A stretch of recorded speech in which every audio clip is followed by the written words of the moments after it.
everyone. My name is Claire Ayo, and I'm here today to talk about all of the quilting feet available for quilting your quilts, excluding anything that is free motion quilting. So, especially for beginners, we tend to feel a little bit overwhelmed, and we hear about free motion quilting, and all of a sudden it's like, no, I can never do that. So that is totally fine. But I want to show you the different options that you have to help you create so many different designs, because it is possible to make beautiful quilts without even touching free motion quilting. All right. So first of all, have you looked in your PFAFF machine of all the options that you have in the quilting section? So that's the first thing I'm going to do. I'm going to show you right here.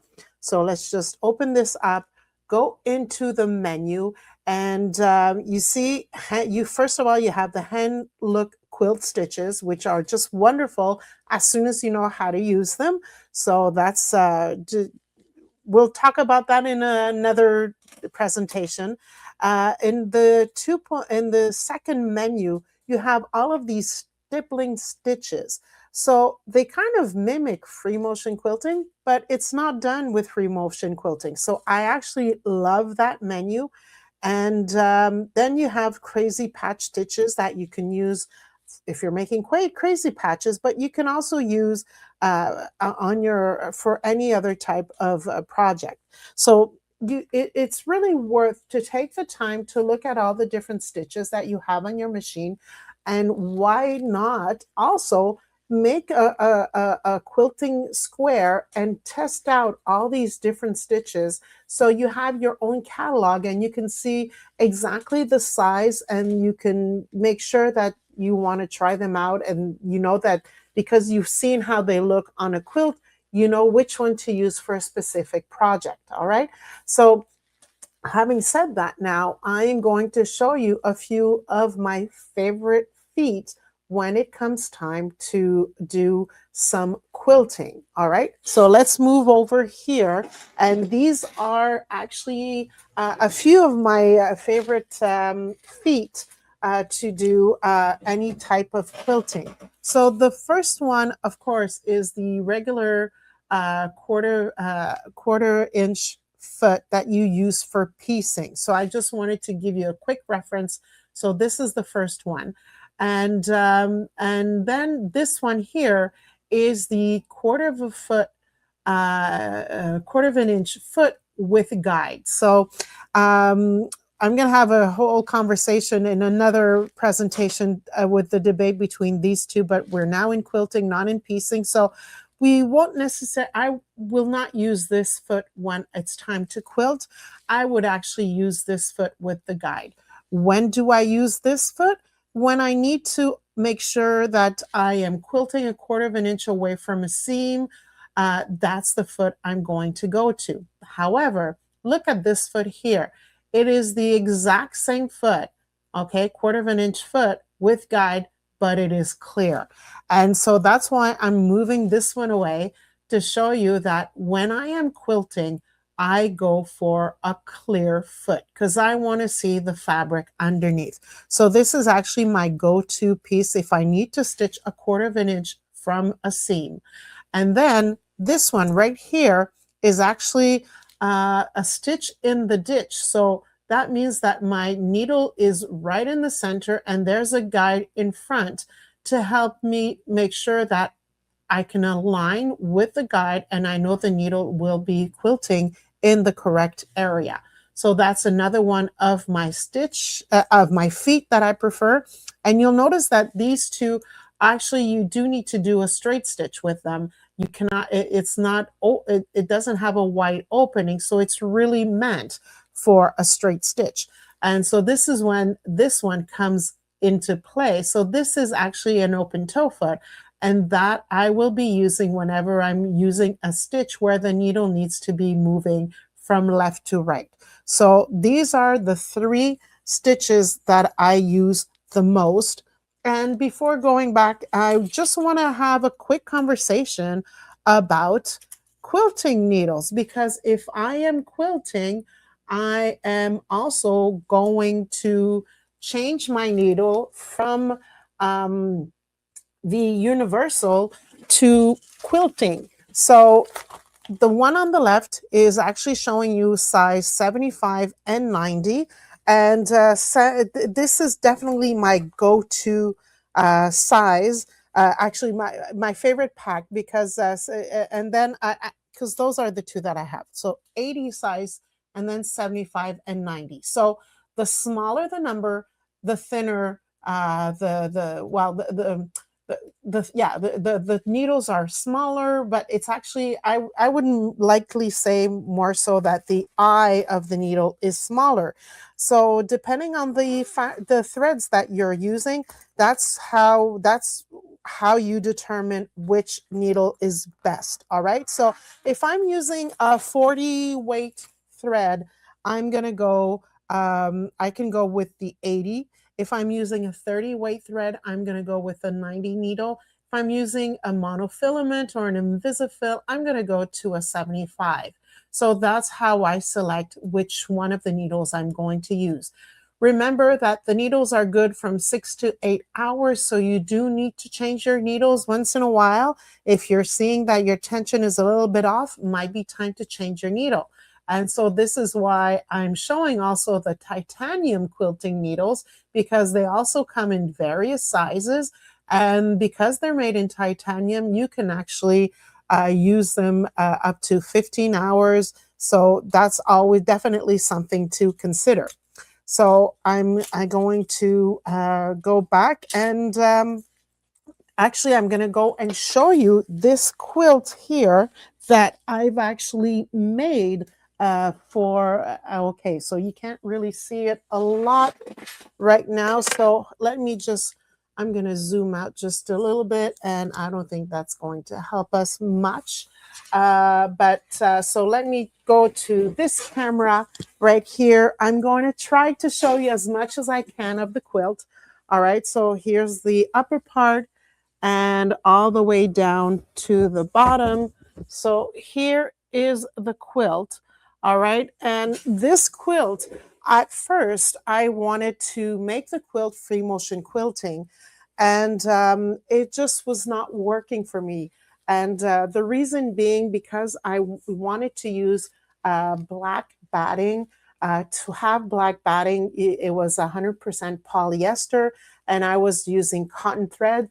And so my tension was not what I wanted. And so instead of fighting with the machine, I decided to just change change the way that I was going to make the quilt. And so I went and said, okay, no more free motion quilting from now on. I'm just going to do with the IDT system and what all of the feet that I've shown you. So depending on where I was in that quilt, I used one or the other of the feet that I've shown you. So, and this quilt was in a national jury show. So, don't think you have to do free motion quilting if you want to have a quilt in a show. No, that has nothing to do with it. It's the way that you've made the quilt. It's your craftsmanship that will determine that. All right, so let's go back to the other camera so I can show you a little bit of a close-up here. So let's go back to this camera. And so here are several, that's a great drop because it's showing you a different designs that I've done. So let's talk about this one right here. So in order for me to do this section of the quilting, I actually took that 1/4 of an inch foot with guide. All right, so I simply had the guide following the seam here all the way through, and that's how I got that perfect quilting design at 1/4 of an inch around all the different seams. So this is the first one. And you see here, all right, and that was the fun part, is that a lot of people, when I was at the quilt show and I was showing the quilt to a few of my friends, they actually thought that section was free motion quilting. And I'm like, no, I have a PFAFF machine, and that is actually in the machine. So let me show you where it is. So you see this design right here, or no, actually it's actually this design right here. So that's the quilting in that quilt. This turns into this right here. I simply moved around left to right. And so I did, have to pivot, go back to a straight line, stitch in the ditch, and then move my way back through it. And so I've never really, it's not that I always did it left to right. Sometimes I went up and down just so that the design, nobody could really see how I went around. So it looks like an overall free motion quilting when it actually wasn't. So I do want to tell you to give that a try. All right. And so this was done with the open toe foot. So then I could really see where I was going and ensuring that I wasn't going to, miss something here. So that's how I did that one. And then I'm going to show you this section right here. So this was actually a lot of fun to do.